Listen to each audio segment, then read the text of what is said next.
Check how to fix system error, connection lost in GigaGuard.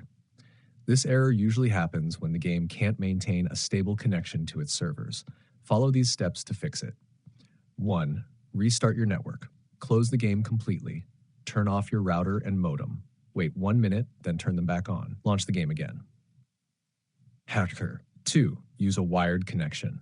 If you're on Wi-Fi, switch to a wired Ethernet connection. Wired connections are more stable and prevent packet loss. 3. Disable VPNs and proxies. Turn off any VPNs or proxy services while playing. These can interfere with the connection to the game servers. 4. Check firewall and antivirus. Make sure the game and its launcher are allowed through your firewall. Temporarily disable antivirus software to see if it's causing the issue. 5. Test your internet. Run a speed and ping test to ensure your connection is stable. High ping or packet loss can cause connection errors. 6. Retry during off-peak hours. Server overload can cause connection drops. Try playing at a different time when fewer players are online. 7.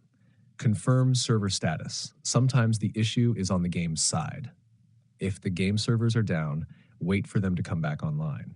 Extra tip: if the problem persists, reinstalling the game can fix corrupted files that may affect network connectivity. If you want, I can also write a clickable SEO-optimized YouTube title plus